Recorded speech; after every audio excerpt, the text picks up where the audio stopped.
Formula 1, what is described by many as the pinnacle of motorsport. No matter what you think of the championship in the modern day, you cannot deny its vast history and the amazing talents that have been born from it, both on and off track.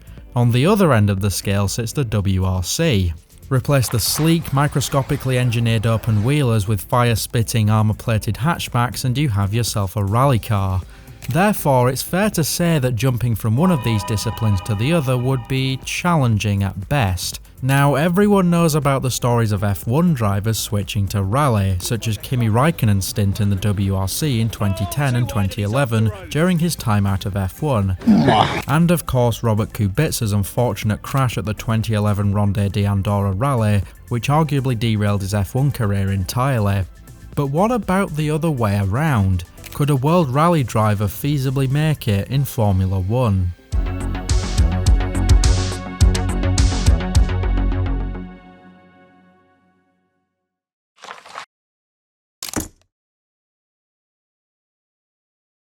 There are few characters that remain quite so iconic in their sport as Colin McRae, the 1995 World Rally Champion.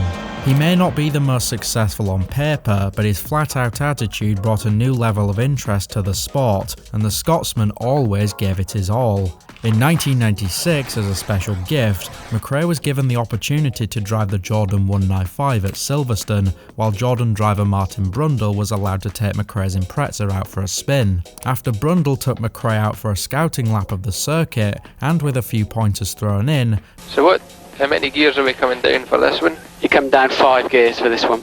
McRae was let loose in the Jordan. And despite his reputation for wrecking cars certainly putting the pit crew on edge, McRae actually put in some decent lap times for a first-timer. Even a spin through Club Corner couldn't deter the Scotsman, and he managed to bring the Jordan home in showroom condition, a near impossibility on a rally stage. Even team founder Eddie Jordan himself had this to say: He was just instantly quick, and his chosen career is rallying, but had he taken up motor racing, I'm quite certain he would have been world champion in Grand Prix racing just like he has been in rallying. Whether that would have been true or not, it's certainly high praise. Brundle didn't do too bad either when let loose in McRae's Impreza on the dirt, not afraid of giving it full lick. While a potential link to the Jaguar team in the early 2000s was rumoured due to McRae being a Ford factory driver by that point, it was likely just a bit of PR on Ford's end, with McRae wanting to stick with what he knew best. McRae's test in the Jordan in 1996, therefore, remains his most concrete experience of Formula 1, and he certainly left a lasting impression.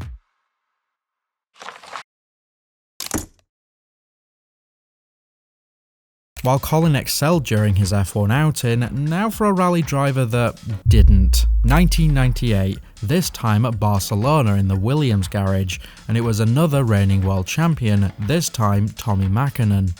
Unlike Colin, Mäkinen was a much more consistent driver, a lot of the time sacrificing McRae's on-the-limit attitude for the sake of, well, not crashing, which makes what happens next rather ironic. Along with motorcycle reigning world champion Mick Doohan, the pair were let loose in the Williams FW19, guided by, you guessed it, reigning F1 world champion Jacques Villeneuve.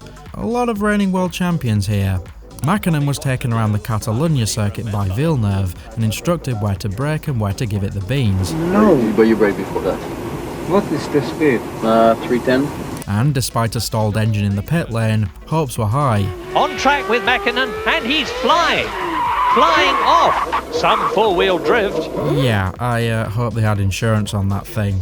Fortunately for Mäkinen though, or rather unfortunately for Williams, Doohan didn't get the car back in one piece either. The Finn would then take it out a second time and spun again, this time for missing a shift at over 150 miles an hour. As much as rally drivers like to go sideways, Formula cars probably aren't the best thing to do it in. These two hiccups in the Williams would remain Mäkinen's sole outing in Formula 1, and very much proved that he did belong on the rally stage.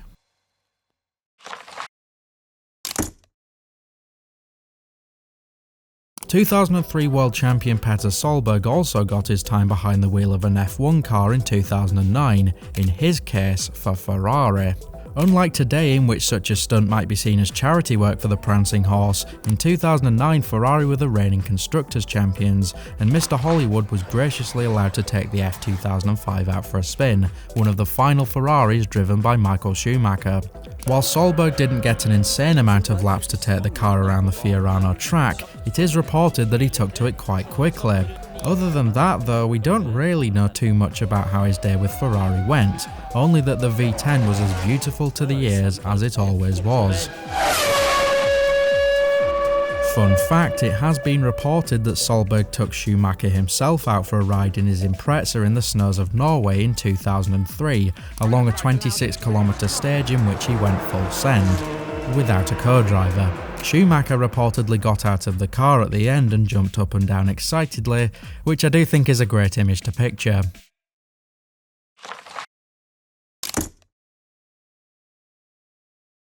And then there's the newly crowned 9-time world champion Sébastien Ogier. Despite dominating in rally for the past 20 odd years, as a kid his main idol wasn't a rally driver, but Ayrton Senna, and so when the Frenchman was given the opportunity to drive an F1 car, he jumped at it. This time it would be the Red Bull RB7, the car that took another Sébastien to a world title in 2011. With guidance from ex-Red Bull driver David Coulthard, Ogier would put in 60 laps around the team's home track at the Red Bull Ring. While there doesn't seem to be any official data regarding Ogier's performance, it was reported that he took a specific interest in the traction control, at one point turning it off entirely to see how twitchy the RB7 could get under the throttle. But to know where are the limits, sometimes you have to cross them a little. So I had a half a spin there and luckily nothing really bad. However, it's probably fairly realistic to assume that an almost 10-time world champion, no matter the racing series, is going to be fast when given the chance.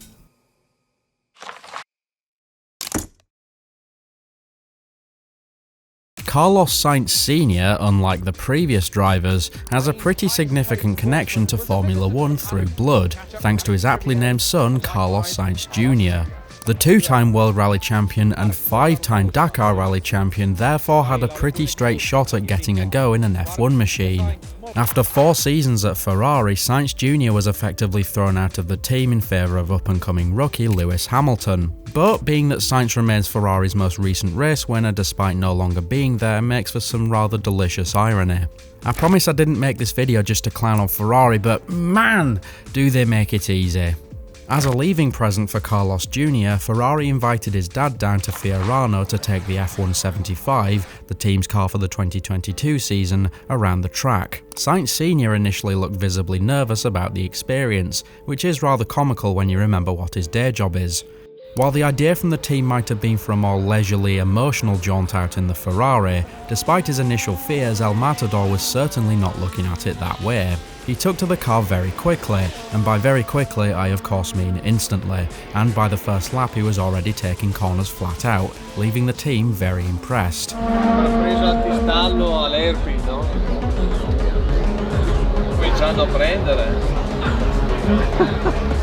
Impressive, he's pushing flat out. The father-son duo then even got to take the 2 Ferraris out on track together, which is definitely not something most other Formula 1 drivers can say they've done, even less so that they were being matched on pace by their non-F1 driver dad. I want to say thank you to Fred because this was your idea. I want to thank you, all of you, a lot. You cannot imagine. You have made a grandfather, very happy man today.